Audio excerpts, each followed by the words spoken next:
Hello, America, and welcome to the Wednesday night special. We have a roundtable that is going to go over some of the information as of time of this taping and tell you what happened yesterday, get perspective on it, and also look at some of the races and some of the propositions that were voted on yesterday in different states to see if we can piece things together.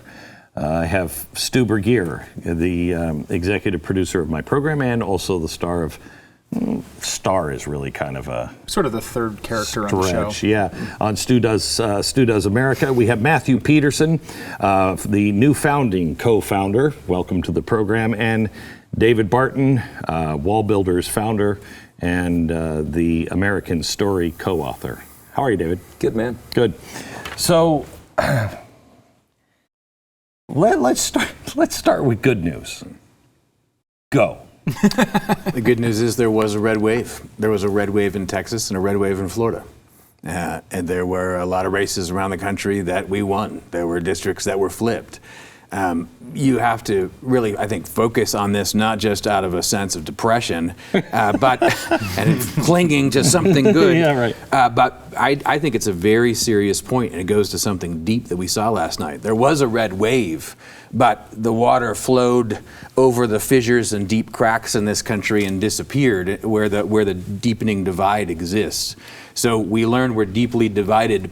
What else is new? Right. The important thing for us is in Texas and Florida, which are the two bastions of red state America, you see numbers like you wouldn't believe. People would have said, not how many years ago, 2018, the entire establishment in Texas was too scared to do anything after that because they thought, oh my gosh, we're going to lead. Now they're winning by 10-point plus margins. That's incredible.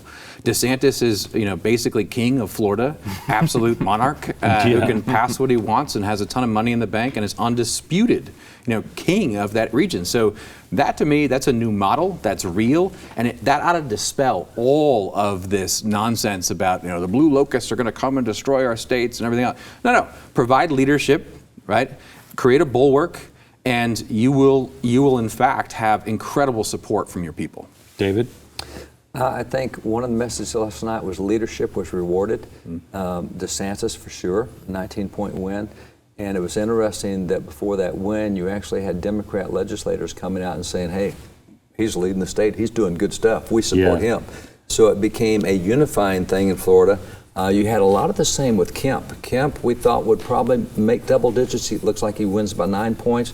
But you had Democrat legislators in Georgia coming out and saying, hey, we support him. This guy's leading. He's doing stuff to change the state in the right direction. You had the same with Bill Lee in Tennessee, with Democrats supporting him. So leadership, when you're bold and do some things, it draws people to you. And I think that was a good message from last night. I think another good message from last night is, even though it's very skinny right now, at the time we're taping this, it looks like that Republicans will have the House. And so if we can break that stops bad stuff from going forward. It doesn't let anything get rolled back. It doesn't make good stuff go forward. We at least hold off some of the bad stuff. And I think that's a help. The Senate is, if I was in Georgia right now, I would move out of the state for the next month, because the only commercial I'm going to hear for the next month is going to be Warnock, and you're going to see billions dumped in there. I would definitely vote, but I would get somewhere else where I could watch commercials. I could have fun. Right. Have a life. Have a life, exactly. So that stuff is big. Did good on a lot of initiatives. Some of them we didn't do as well on, but we did well. Okay, we're going to go through those here in a second, Stu. I think it's weird that we're here the next day and we really don't know if we had an utter catastrophe or if it's fine, right? We wanted the red wave. We wanted the red tsunami. We had, as you mentioned, some examples of really positive things that happened. But we sit here today not even knowing if the House is for sure. That was really the main thing that needed to occur. All this is about is blocking the worst instincts of the Biden administration for the next couple of years, so we just do not get punished more than we have for the past two. And the House and the Senate would have been really nice to be able to do that on both sides. The courts are really a problem if the Senate does not come through. It's not out of the question yet. There's still a chance for Republicans to win it, but we could in a week, we could be talking about a Republican House and a Republican Senate, or a Democratic House and a Democratic Senate. That's what we were talking about last week. Yeah. In some ways, we eliminated the outlying possibilities. We eliminated a blue wave too, which no one mentioned. That was still on the table at some capacity. That didn't happen. A red wave didn't happen either. We're in the middle. And it's honestly, I think where we'll land, as David was mentioning, I think we'll get the Republican House. I think the Democratic Senate is more likely than not, but not out of the question. But when you sit back, you're like, well, we have to build a wall somewhere. What the Biden administration has done to us over the past couple of years, we just have to stop the bleeding. We've got to stop the leak. That's really the only thing that could be accomplished here. We weren't going to get a flat tax out of this Congress anyway. We just need something to stop him at some level, and hopefully at least the House will be there to do that. Okay, so let me ask a kind of a controversial question. I don't understand how the polls reflect one thing, and I mean mainly the exit polls, where, 70% of the people who voted said the economy's number one. And then they voted for the same thing. I don't understand that. Does it make sense to anybody? Can anybody explain? It makes a lot of sense, because we saw that in a lot of things. People overwhelmingly said the country's headed the wrong direction. Great, I'm going to put all the same guys back in. They said the economy inflation's number one issue. Great, I'm going to put all the guys back in that ruined it. It did not make sense. What we saw with pre-polling and with exit polling, it's just, we saw in Pennsylvania, the number one issue in exit polling in Pennsylvania was abortion. And who would have picked that as number one for any state? Not even Alabama. And then far below that was the economy, and far below, and then right tied with that was crime. So you had 36% say abortion is the number one issue. You had 11% say that the economy, and 10% say crime. Who would have seen abortion as an exit poll? And it didn't look like that in the voting. It didn't look like that in what happened in results. So there's just a lot of questions. You go, we're schizophrenics, or I don't know. But we might be. We talked about it today, that I think we are so cemented in our positions now that a guy can get on stage and not be able to function during a debate, or in Kari Lake's case, have a competitor that won't even debate, and it doesn't matter to anybody. No polls change. It's still tight. That, I don't know what's worse, if it was some sort of fudging, which I'm not claiming at all, or that we're not moved by anything anymore. Let me just three things quick, I think, to that. One is, well, you mentioned the calcification on both sides. So you got 40% and 40% are always going to vote the same way, no matter what.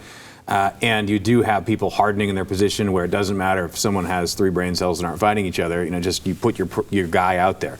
That certainly happened. You also have what's going on with mail-in ballots, with people still, I don't know why they're afraid to talk about the changing in the rules. It's obviously happened over the last few years. It hasn't been reconciled in many states. It seems like there's a lot of problems with candidate quality in those states for some reason, and that's interesting. So there's clearly a problem with the way in which the procedure is carried out in these states. We shouldn't be waiting this long. That's ridiculous. And that's there as well. Let me point to something else that I don't think people have talked about enough today, and that is, if you're in this kind of election, midterm election, there is no national figure on the ballot for the Republicans. Like, Trump is not on the ballot, right? You have to forget about the arguments about Trump, this and that. You have to nationalize that election. That is what the Republicans successfully did in 1994. That was the genius of the contract with America. It didn't matter what was in the contract. It was just the fact that they had one, everyone knew it, and you knew you were voting in a national election when you voted Republican down the ticket, and I do not think they successfully accomplished that. How many months? Year and a half that I've been saying that? We need a contract for America. Yes. We need a contract for America. They came out with this lame-o thing that nobody really picked up. Nobody was banging the drum. Why, again? Is it just that we are so stupid on our side? I would go to when you pointed that last time I was on the show, it really bothers me that I can't even read the document, right? I can't even read the document. You're just like, this is boring, throw it out. But there's another aspect to it, which is simply that regardless of what's in the document, there's no one with the stature right, in the party to put it forward, who has the trust of the base, who's in that Congress, who's able to say, this is what you're doing, I promise, I'm going to do it. Kevin McCarthy, for all his faults, for all his good sides, is not that guy. That guy doesn't exist. We don't have someone of that stature. So there's no one to guarantee it. You know what I mean? You also have a difference between Republicans and Democrats philosophically. With Democrats being progressive, that means they're group-oriented. With Republicans being constitutionalists, we're individualists. And so if you've got 200 Republicans, you've got 200 ideas on how to do something. If you've got 200 Democrats, you've got one idea on how to do it, and they're going to get behind that idea. And so you'll always find Republicans scattered all over the place, and they can't, unless you're Gingrich, you can't pull them together for a plan. Whereas the Democrats, AOC and Pelosi may hate each other, but they're both going to say the same thing all the way through, and they carry the water the same. And so they have a much more unified message. They're down to 2 or 3 talking points. Republicans got 412 talking points because they got 200 people, and everybody's got 2 opinions. So it's a real problem that you have. But in some ways, that's good, because I don't want the groupthink. I want the individual, but that makes it really hard to market to a national audience when everybody, but I like individual leadership. I like being an individual. I don't want to be part of a group. I want to be an individual. God sees me that way. Constitution gives me that. That's what I want. So that's an inherent characteristic that will always be there between Republicans and Democrats. They're always going to have an advantage because they do media better because they have groupthink, and we don't. I will tell you that I think we could have easily cobbled together a national message. Agreed. With Ron DeSantis. Agreed. Well, I think that's probably where this is headed, right? You talk about the one person. I mean, people would say Trump, right? Trump would be the person who does that. I think DeSantis is going to be there as a competitor to that message. Trump is not an ideologue, as we kind of all know. He does some things really, really well, but he's not like a hardcore ideologue with his collection of ideas that are relatively popular in the Republican Party, and he's served him well. But DeSantis is, I think, going to try to give a more policy-based sort of prescription that people can kind of focus on while still having the things that excite people about Trump. And that, this is at some level a battle that's going to be fought out over the next couple of years. We don't need to get into all the details of it now. But it's really more of just a vision of the future and how that's going to come down. If you can nationalize a message, as you point out, you can smooth over things like candidate quality because people are out there voting for something else. They're voting for an idea.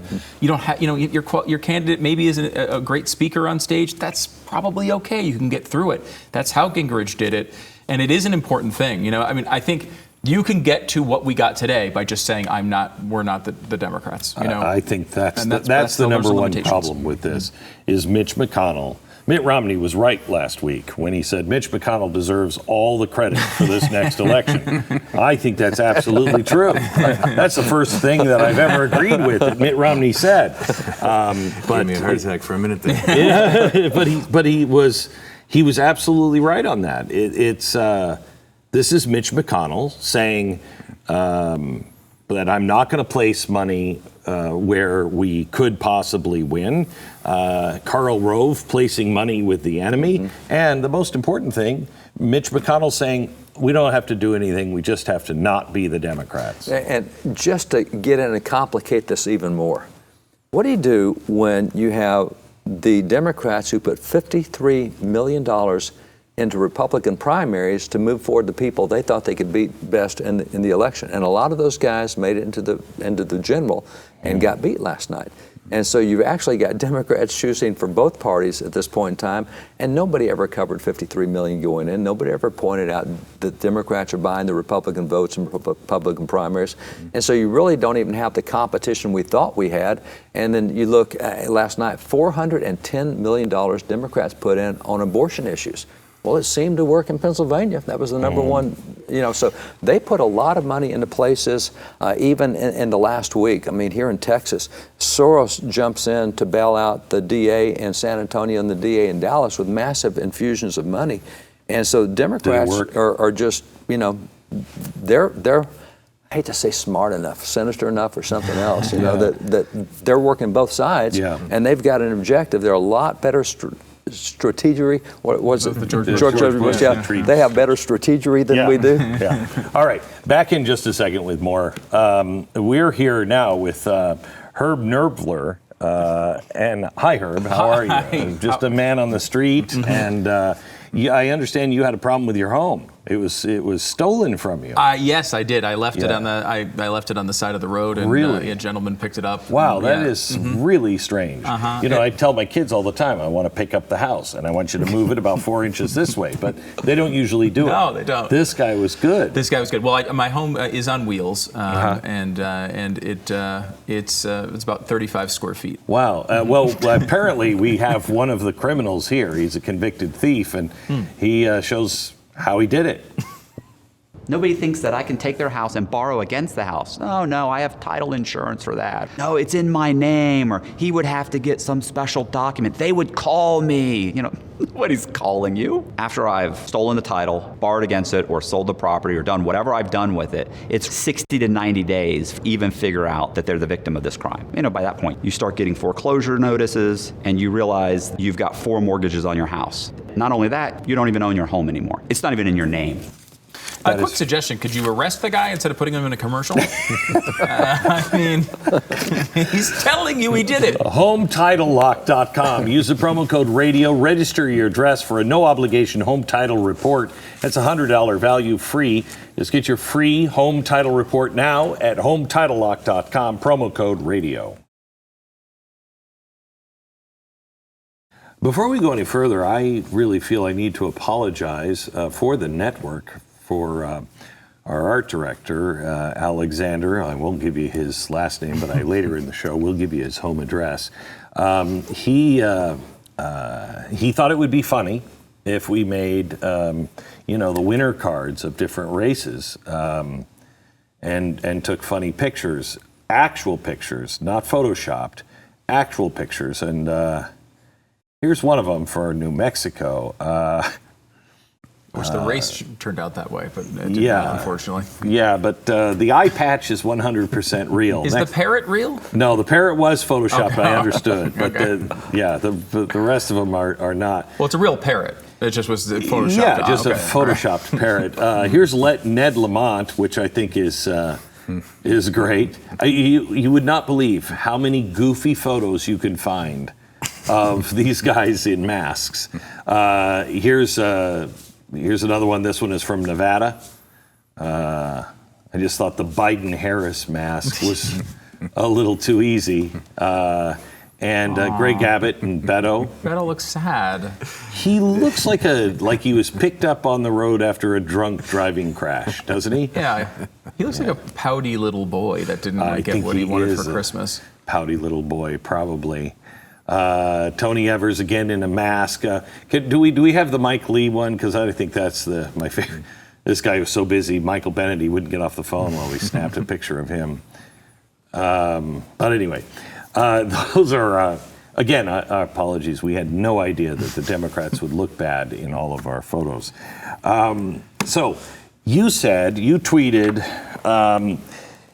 you don't have a lot of time until the country is rolled for good. It may have already, yes, but the only way out is through. Resist by banding together, geographically, digitally, economically, culturally. What do you mean by that, Matthew? Well, let me say something radical. I mean, I think the silver lining to this ultimately is that people need to realize that no one's coming to save them. There's no one election. These things are all important. But that is not going to be the solution. And things they've gotten to the point where, there's no figure. Even Ron DeSantis, Donald Trump, no one's going to come save you. At the very least, you need to have that kind of mindset right now. And that's what I call the red state mindset, which is you're going to move, if you can, out from under the control of people who oppress you. And that might be geographically, like millions of others have been doing, which is reddening these states. That might mean in your job, finding a new job where you're not working for people who hate you. That means trying to buy products and services from people who don't hate you. That means people who are talented, exceptionally talented, we talk to them every day, who want to join other people to create new businesses that are actually disruptive. Aren't you putting people together with that? Oh, yeah. Explain. Yeah, so the new Founding Talent Network is the most obvious public-facing part of this. And all it is people want to hire and people who want to find another job. And we specialize in people who are really talented in tech, finance, media, whatever it is. And we place them. And, if you're out there, you'd be surprised how many people are thinking the same thing you are. You're not alone. People want to join together to build new things at a high level. And to me, that's more important than anything else, because you're not going to retake the country unless I wouldn't call it splitting up. I'd call it consolidating power to live a better way of life. I have to tell you, we had a guy from New York. He said, I really want to move to Florida, but, I'm just going to stay here and fight it out because I appreciate that. But as I pointed out to him, I think a lot of German Jews thought that way too. I can't leave. And I've always wondered, why didn't you leave? But I think there's a lot of people that, like people did back then, there's no way it would ever come to that. I hope to God not, but we've got an out-of-control Justice Department, DOJ, out-of-control government. I would band together. I look at it as a personal thing too. I mean, it doesn't even have to be a lofty, fighting all the big forces nationally. It's in your own personal life. Are you embedded in a community? This is a time to root down spiritually and in all other ways. Are you embedded in a community of people where you're part of something that's meaningful? And if you're not, then by all means get there, because you don't want to go through things worsening without that. So I think there's a lot of people who are suffering under needless, kind of psychological oppression. They move to a red state and they go, my gosh, I know. I'm working with people I like who agree with me. And if you don't do that and just focus on the politics, in the kind of Twitter type way, you'll go crazy. I mean, we need you limber, we need you sober, we need you on the ball. I also think that if you're living in a state that just voted to increase abortions, to make sure that we can lock people down even harder next time with COVID, you're around people. They didn't learn from the last time. Yeah. What will they do the next time there's trouble? It's a little terrifying. One of the things too that I think we fight with in the long term is our news is national, just like it was last night. We saw all the races from a national perspective. And just walking in here, I got a text from a guy up in Minnesota who just won a school board race last night. And that's where you start getting healthy, is the local stuff. And, if I throw out from history perspective, the American War for Independence, if I asked, even around this table, name every battle you can in the American War for Independence, we'll probably come up with a dozen, maybe.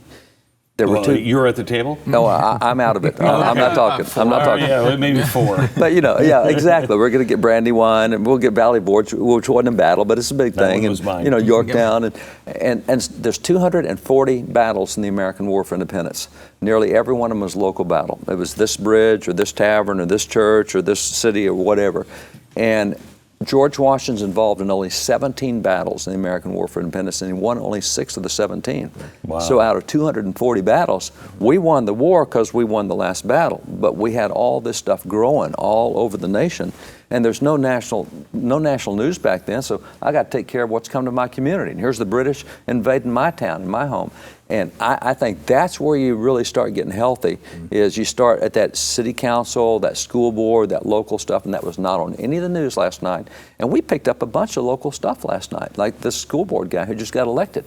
And that's starting to build the right people and the infrastructure. You start getting the infrastructure, and you'll get the results eventually. But I just go back to the American War for Independence, 240 battles, most of them are local. We just never think about that. I think, too, if I can fish into the toilet bowl here and look for the ring we dropped in there and maybe try to pull it out. Yeah, if I could. There are some dangers Remind me not to shake your hand. No, there are some dangers to a red wave, right? If you think about how this could have played out, let's say a red wave happens. You get 240 House members, you get 53 senators. Things are great. We all know, though, in reality, you can't do anything, right? That's right. We're not going to get anything passed. Nothing's going to advance. So you can do things to block Biden, and that's great. But the American people are going to assign some responsibility for how things go if you just want a giant, big red wave. In addition to that, a giant red wave would also indicate to the Democrats, hey, all this crazy stuff we're doing, we better stop it. Hide it. How do we change so we can fool people in the future? Yeah. And then third, it would tell the Democrats that Joe Biden, we've got to get rid of him and run somebody better in 2024. All of those things probably won't happen now, right? Republicans really won't get responsibility for what's going to happen in the next few years.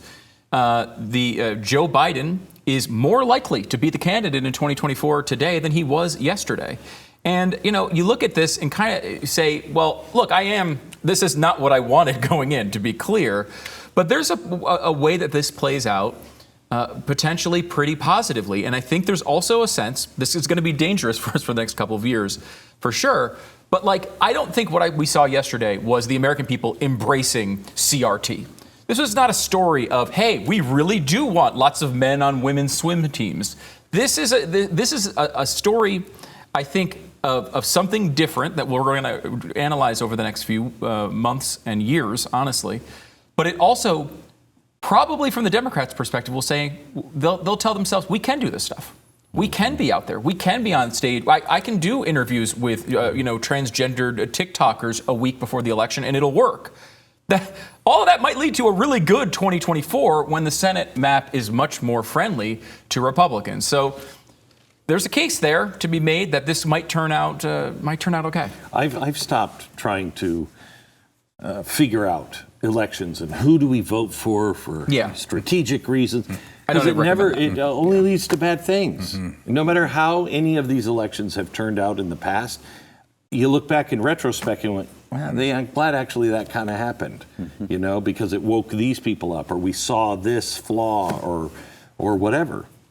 But the key is if it wakes people up.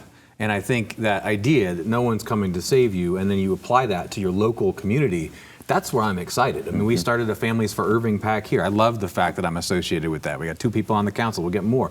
That kind of thing is something that everyone listening, it's incumbent upon you. You can actually do this. You have to do this. And there's more reward in that because it relates to real change that you can actually affect than anywhere else. But people have to wake up to it. The other aspect to a lot of what we're talking about is there's all kinds of new things that need to be built and could be that are possible now that weren't possible before. One of them that's really important is media outlets, whether it's someone that has a blog, I want to start one called Woke Irving and just catalog, all the, that kind of activity right now is incredibly, incredibly important. You could argue it's more important than a lot of people sitting around listening to people talk about national elections. It's better, you need to get people on media that's going to showcase the things that are really important to you and your community. How do you build that? Well, that's a problem we have to solve. That's an interesting problem. That's actually something we can grab onto. And when you talk about the growth of the right in a positive sense, it's all these angry people. They are now willing to go to alternative media as well, right? In some ways, and I can say this because I'm not in your payroll, it'd be better to go get 10 people signed up to the Blaze than it would be to do a lot of the things that people think, they're doing something by calling a 1-800 number. And so that infrastructure, I feel like, is being built. That's the real red wave. And I'm excited about that. And I'm excited that the veil's lifted off. People realize this is not just going to be, a pendulum that swings back and then I can relax. No. Let me take a quick break, tell you about Relief Factor, then we'll be right back. Millions of Americans suffer every day from pain. And millions of Americans go and try to look for things that will stop their pain. Unfortunately, a lot of the stuff that you would get from the doctor will just fog you, and then you lose your life. You lose who you are, the essence of who you are. Have you tried Relief Factor yet? I read a testimonial almost every day, which I was talking about this with Stu earlier today. That's remarkable. I don't think I've ever advertised a product where every day I could read a testimonial from somebody who says, this is really game-changing for me. It has to be game-changing to get people to write in and say, hey, thanks. Please try it. I take it 3 times a day. Relief Factor helps me do this without any pain. It's relieffactor.com. Get your life back. Try the 3-week quick start right now for $19.95 at relieffactor.com. That's relieffactor.com. So, David, let's look at the initiatives on the ballots across the country. What did we learn? 132 last night, and this is where generally you get a better feel for where the people are. But Democrats did put a lot of money into some of these initiatives, so that doesn't necessarily reflect generally what we see. There were 5 abortion initiatives last night. You had California, Michigan, you had Vermont, Kentucky, and you had Montana, and they all went pro-abortion. All 5 did. 5 out of 5 pro-abortion, but Democrats Even Montana. Even Montana. And Kentucky. Montana's was one of those really radical ones that said, hey, if a child is born alive, you can't kill them after they're born alive. It's what's called the Born Alive Infant Protection Act.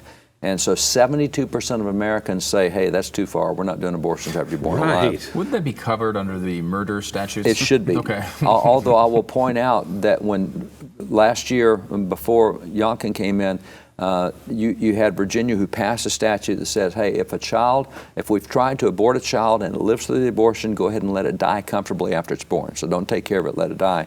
Then you had Maryland step in and say, you know, that's a good idea. We're going to allow abortions up to 28 days after birth, and they're calling it an abortion. And in California, they said, we can beat that. And they went to 30 days, and it's already passed the House in California that you can abort a child up to 30 days after it's born. I don't know if you know, that's not abort. That's just murder. That's murder. Right. So, and that's the one that was Montana, that was close to what they had, was that murder kind of statute, and they lost it there as well. So it's 54 to 46 in Montana. So how much money did that cost the left? $410 million they put into abortion stuff. Literal blood money. That's literal blood money. Religious freedom, Arkansas had one, it's not yet called. Tennessee, this goes back to the 1770s. In 1770s, founding fathers, because of England, said, we're not going to let any clergyman run for office. Can't do that. John Witherspoon, who was a clergyman who signed the Declaration, said, wait a minute, am I less of a citizen than you are? Am I less a patriot? And they said, you know, that's right. So they let clergymen run. But Tennessee came into the Union in 1796. And the first governor of Tennessee was a signer of the Constitution. And their constitutions always said ministers can't run for office in Tennessee. They changed that last night. They took that out and said, possible? Yeah, exactly. In this day and age, how do you still have that in there? Wow. So marijuana, there's 19 states in D.C. that have marijuana, pro-marijuana positions. Michigan is the only one so far where it's had a ballot initiative that said no, and they said no to medical stuff. Last night, marijuana is now legal in Missouri and Maryland. It failed in Arkansas. Arkansas said no to marijuana. North Dakota said no to marijuana. Colorado was hallucinogenic stuff, and so they've already had marijuana. They're now going to hallucinogenics, and they said yes to that. So Colorado, that'll help them a lot. Great. I can't wait till we get to street legal fentanyl. Yeah. That'll be really good. We're probably really close. So I just want to know, you could hallucinate if you're in Colorado, and after that, you could just get high, drive to Montana, and kill your 24-year-old or 24-day-old baby. Yeah. Mm-hmm. Oh, that's good. Good. Yeah. Good. Actually, Montana didn't go as high as 24, but it's after birth. After birth. They didn't do the other. South Dakota said no to marijuana. Voting-related stuff, they require voter ID now for in-person voting in Arizona, so they've more election integrity there. You've got same in Nebraska. Nebraska passed voter ID for voting. Ohio banned non-citizen voting in the state of Ohio. Massachusetts is undecided. Isn't that already a given there? I mean, no, it's only given in federal elections. In local elections, non-citizens can vote. If the Constitution only allows the feds to control federal elections, and so if a state wants to have illegals vote, like California, they can. It's up to the state constitution, state legislature. So Massachusetts is debating that. That's undecided in Massachusetts. This is the one that I think people did not understand. It was the emergency sessions, because when COVID came in, the governors called emergency sessions, and they never brought the legislature in to talk to them about it. And so please tell me that these didn't. We lost. You've got to be kidding me. People are so ticked off over, we don't want anybody telling us emergencies. And when they saw legislatures too, they didn't think of the legislatures taking power away from the governor. They saw it as the legislature's now going to tell us. That's right. We don't spend money on, they put $410 million into abortion. We didn't spend nothing on these things, and we didn't explain it to voters. This was a great idea to get power away from the governor and put it back in the hands of the elected representatives.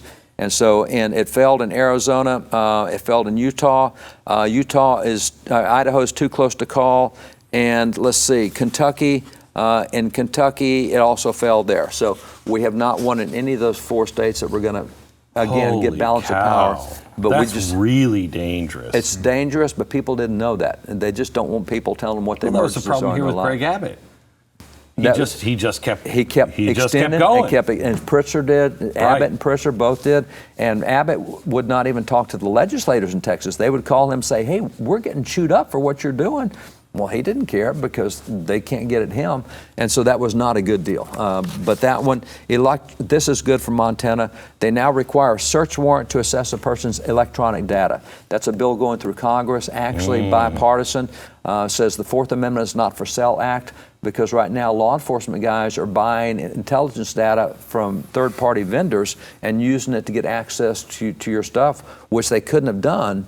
But they're saying, well, since we bought it, we don't need a warrant. No, this says you now need a warrant. So this is a really good measure out of Montana. The right to health care in Oregon, they're voting on whether health care is a fundamentally guaranteed right by the state constitution, which means they'll have to pay for everybody. Right now, it's barely a no, but it's too close to call at this point. Tennessee passed right to work, so they've said we're not a union state anymore. You've got your choices. Nevada chose they did ranked choice voting in Nevada, so they decided they want to be like Alaska and have not a clue what's going on in elections. This is going to be a disaster for them. You have, and let's see, this one, the Equal Rights Amendment. This is in Vermont, where they're going to add trans as a protected category in the state constitution of Vermont. And at this point, it appears to be passing in Vermont. That's now a protected category. Crime and punishment kind of stuff. There were 5 states that had language on slavery in their constitution, and they've taken it out except one. Louisiana left it in because, and this is important the way they did it, slavery was also defined in old language as being a slave for the state for 20 years on a rock pile. In other words, if you got in prison, you were a slave of the state and you contributed to that. And so if you take all slavery out of the Constitution, then you're also affecting criminal justice. And so Louisiana was smart enough to say, hey, we're not doing slavery, but if you, and right now the left defines incarceration as slavery for the state. And they said, we're not taking that out. So that allows them to keep control of criminal justice at the state level. But the other states, Oregon and Tennessee and Vermont and Alabama, all have the old slave language out of their Constitution. So that's pretty much the ballot initiatives and where they came down. That didn't sound as bright and happy as I had hoped. Yeah, there's a lot of losses. I mean, look, it wasn't a great night. I think you can get to the point where you convince yourself it was worse than it was, right? And you will be right if the House and the Senate both go down. It will be worse. Right. It's a catastrophe in that case. And I remember having this type of conversation after the 2020 election where we said, hey, actually Republicans in lower chambers did pretty well. The presidency doesn't look like it's going to work out. But as long as we can just win one of those 2 runoffs in Georgia, I mean, of course, obviously, let us do that. And not being able to do that cost us, what, $5 trillion and so many other things that you can't put a dollar figure on over the next 10 years and beyond. So, that is an important caveat here. But if the House comes through, at the very least, we're in a slightly better position than we were for the past couple of years, and set up to do something hopefully important in 2024. If people back down, if people give up, if people get frustrated, and it's not going to happen. But there still is a big opportunity here, and this is the time. And we see this with crypto is in the middle of yet another one of its famous bubbles collapsing for now. But what they always talk about is when you have when there's a crypto winter, that's when you're building. That's when the people who really love it are there building the next pieces of infrastructure for the next time it rises up. And that's sort of just to justify a way that you just lost a lot of money. But it's also a really important concept, and that's something we need to embrace right now. The next 2 years, we're not going to get our flat tax passed. We're not going to get everything that we want done. But we can build something to look forward to 2024. And that means a cohesive plan, and that means a way to execute it, and that means finding people who can communicate it to voters. As you point out, the way these ballot initiatives were not communicated to voters. This has to happen, and we can't fall asleep for the next 2 years and then wake up on November 2nd and be like, gosh, the election's right around the corner. What should we do? I'm sorry, I fell asleep there for a second. Wow. Coming back in just a second. It's happening. First, I want to just talk to dog owner Pierre Ognon. And what kind of dog do you have, Pierre? Hot? You have a hot dog. It sounds like you have an American accent. Why is? Yeah, okay. Yes, I do. So you have a French? Yeah, it's a French hot dog. French hot dog, right. It's a long, and it has the little tiny legs. Like a dachshund. Yeah, a dachshund, yes. There you go. Okay. It's like you would know that if you were... Right. I would. If I had any warning that I was going to be talking about my dog, right, I might have thought about it a little bit. Well, all right. So you started feeding your dog rough greens. I did, and it's still really small, but it moves a lot quicker. Really? Moves a lot quicker, but hasn't grown in size. It has not. No. Okay, well, so you'd swear by rough greens. I would swear by rough greens. Yeah. It's my favorite additive to any dog food that I give to my dog. Right. Well, there you have it. And from a Frenchman, just the same. You can get a free bag of rough greens for your dog to try out. All you do is pay for shipping. Just go to roughgreens.com/Beck or call 833-GLEN-33. That's 833-GLEN-33, roughgreens.com/Beck. So there's no doubt, I would imagine, from anybody here that Trump is going to announce that he's running, right?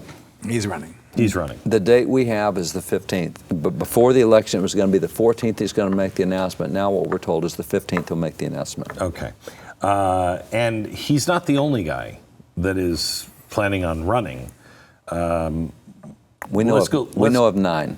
No, 9 of them. We know Are you 9. serious? Oh, that's We know not of 9. So wait, Nikki Haley.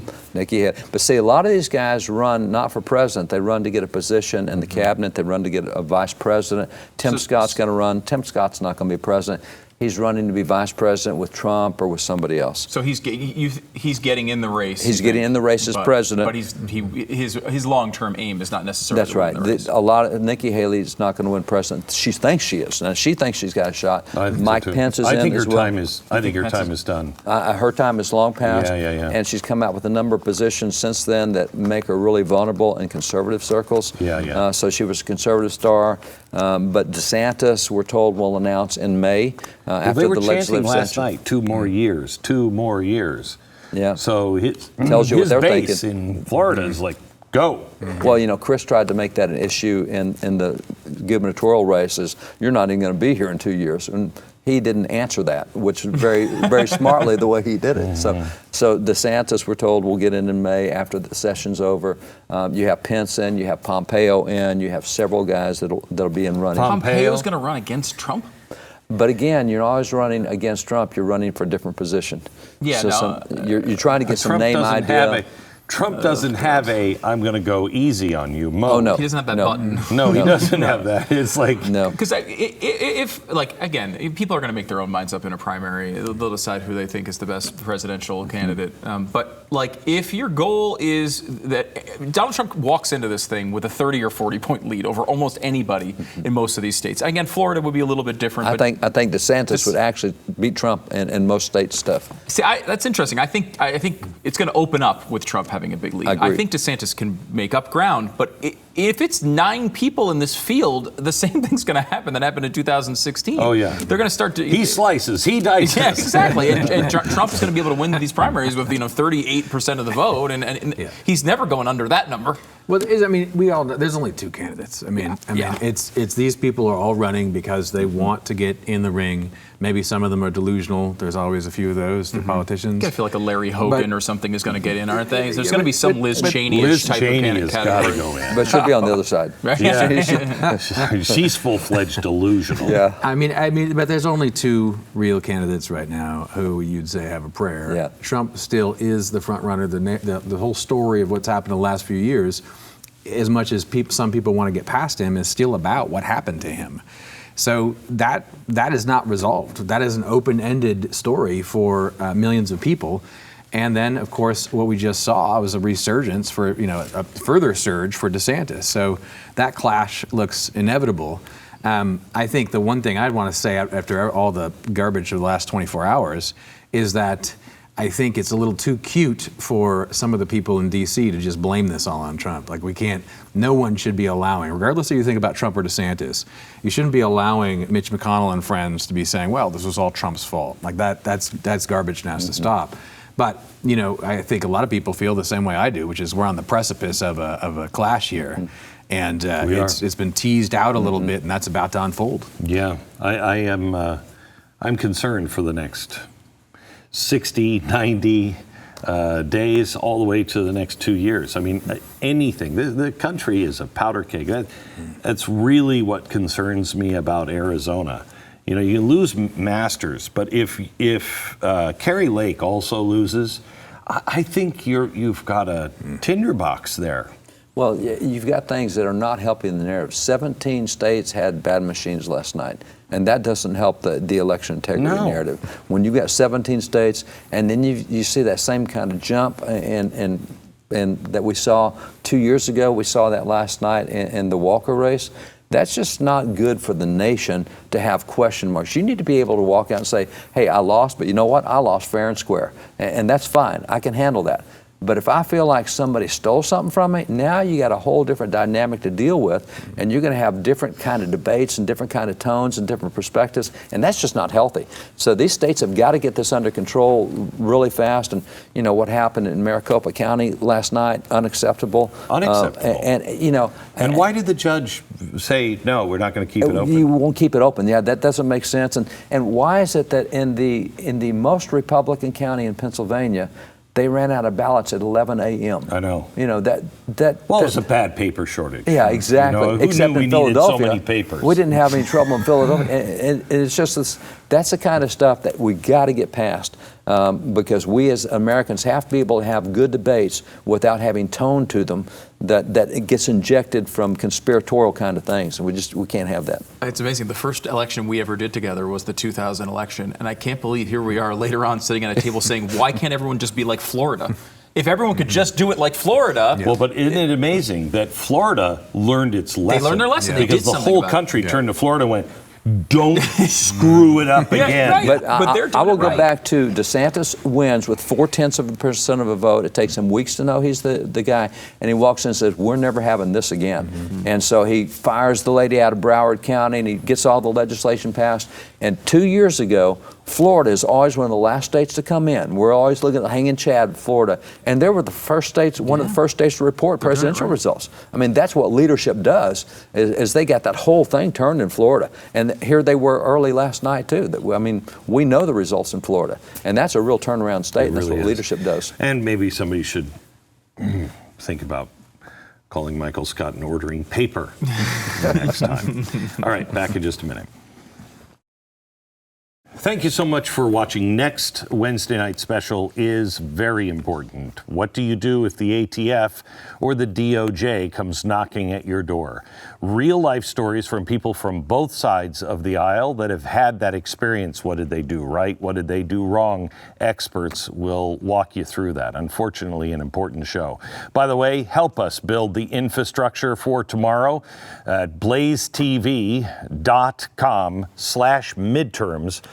Save $30. Good night, America.